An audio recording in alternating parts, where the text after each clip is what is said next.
Shalom semuanya, saya senang banget ketemu kamu di sini, di video ini dan di channel saya. Apa kabar? Dan saya berharap kamu dalam keadaan sehat dan terus diberkati Tuhan. Amin. Ya, kali ini saya mau bercerita tentang sebuah kesaksian. Ya, perlu diingat, saya adalah orang yang percaya dengan mujizat, percaya dengan penglihatan, nubuat. Walaupun saya harus jujur, kadang ada beberapa mujizat, kadang ada beberapa nubuat atau penglihatan itu tercampur dengan kedagingan atau nubuatan atau penglihatan yang ditambah-tambahi, yang dibuat-buat, yang palsu. Ya, itu ada sih. Tapi saya percaya dengan mujizat itu masih ada dan ada kebenaran di sana. Ya. Nah, suatu kali saya dengar orang diajak ke surga. Ya, kita ambil hikmahnya ini aja ya, nggak usah mikirin itu bener atau enggak, kita ambil hikmahnya saja, pesan yang disampaikan saja. Ya, dia diajak ke surga. Ya, secara roh dia lihat tubuhnya terbang. Ya, dia naik ke surga, dan di surga dia ketemu Tuhan Yesus. Dan Tuhan Yesus itu dikatakan di sana dia tuh friendly banget, dia tuh menyenangkan sekali, pribadi yang nggak jaim, pribadi yang ya ampun asik banget, gaul banget, ketawanya ngakak-ngakak lepas, ketawanya keras, dan dia friendly banget, dia akrab banget, hangat banget orangnya. Dan di situ diceritakan orang ini ada di tamannya surga, ada air mancur dan lain sebagainya. Sempet main-main air sama Tuhan Yesus, ciprat-cipratan air. Lalu ketika mereka selesai bermain, ngakak-ngakak, ya ketawa-ketawa, ya ada hubungan yang baik, tiba-tiba mereka duduk di pinggir taman itu. Ya, di taman itu, di satu tempat dia duduk, mereka berdua duduk. Lalu mulai cerita-cerita, tiba-tiba Yesus ngomong gini sama orang ini. Kenapa banyak orang di dunia yang tidak percaya kepada aku, Sang Juru Selamat, sehingga mereka akan terhilang di surga, mereka akan terhilang dan masuk ke dalam neraka? Kenapa mereka tidak percaya? Yesus tiba-tiba jadi gundah gulana, dia sedih, dia seperti menyesal. Kenapa banyak orang di dunia ini yang masih menolak akan percaya kepada Yesus, kepada Juru Selamat? Dan Yesus menyesal bahwa aduh, mereka itu akan masuk neraka. Kenapa sih mereka nggak mau percaya ya? Mereka nggak perlu dihukum, aku sudah menanggungnya. Hanya mereka dibutuhkan iman dan percaya kepada Juru Selamat, yaitu Tuhan Yesus itu sendiri. Lalu tiba-tiba Yesus ngomong gini, ini yang menggetarkan hati saya ketika saya dengar cerita ini. Oh, Yesus ngomong gini, mau tahu, kepada orang ini ya, mau tahu, saya, kata Yesus, saya rela disalib untuk kedua kali. Saya rela lahir lagi jadi manusia, jadi bayi besar, lalu saya disalib lagi untuk kedua kali. Kalau hanya menyelamatkan satu jiwa saja, saya bersedia, katanya.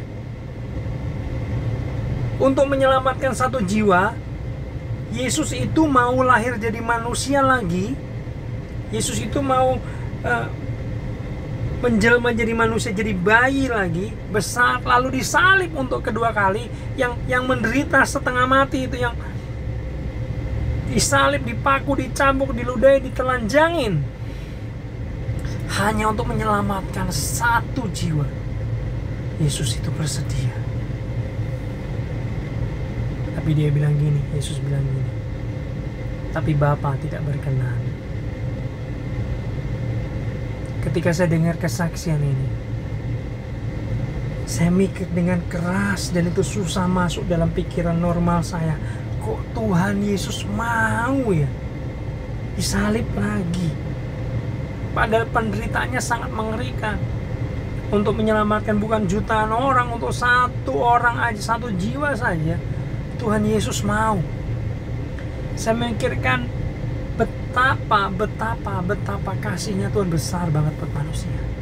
Dia nggak peduli manusia itu mau jahat, dia nggak peduli manusia itu pun penuh dengan kekurangan, kecacatan, kelemahan. Dia nggak peduli, dia mau aja menyelamatkan. Saya pengen hatinya Tuhan Yesus ini yang seperti tadi itu nempel kepada kita. Amin. Bahwa begitu besar Tuhan Yesus mengasihi jiwa-jiwa, sedangkan kita ini kadang cuek banget sama jiwa-jiwa. Ya, kita kadang-kadang apatis ya. Ya puji Tuhan kita diselamatkan. Kalau orang lain kan sebenarnya itu mungkin belum waktunya, itu nasibnya dia, nggak menerima anugerah dan lain sebagainya. No. Saya pengen kita punya hatinya Tuhan terhadap jiwa-jiwa ini loh. Kalau kamu ketemu teman ya kan naik bus, naik kereta, naik pesawat mungkin, pernah nggak memikirkan bahwa di sebelah kamu sini, di sebelah kamu, di depan kamu ini, orang-orang di sekitar kamu ini kalau mati, apakah dia sudah punya juru selamat ya? Dia kalau mati akan kemana ya? Mulai peduli yuk. Mungkin pembantu di rumah kamu, kalau dia mati apakah dia sudah diselamatkan atau belum? Lalu saya mendorong kita semua untuk minta Roh Kudus yang sudah ada di dalam diri kita membantu kita, membantu kamu dan saya untuk menyelamatkan jiwa-jiwa, untuk memberitakan Injil kepada mereka yang belum, untuk menjangkau mereka. Ya, kalian tahu nggak? Roh Kudus itu sudah ada di dalam diri kamu. Kisah 1 ayat 8 berkata, dia punya kuasa untuk bersaksi. Jadi sebenarnya kita ini punya kuasa untuk bersaksi teman-teman di dalam Roh Kudus. Sebab itu minta pimpinan Roh Kudus apa yang harus aku lakukan kepada orang ini yang belum percaya ini. Roh Kudus bantu aku ya. Maka jangan kaget ya. Saya punya banyak cerita, banyak pengalaman ini bahwa tiba-tiba saya digerakkan Roh Kudus. Saya dikasih ide Roh Kudus untuk menjangkau mereka dengan cara-cara yang kreatif banget.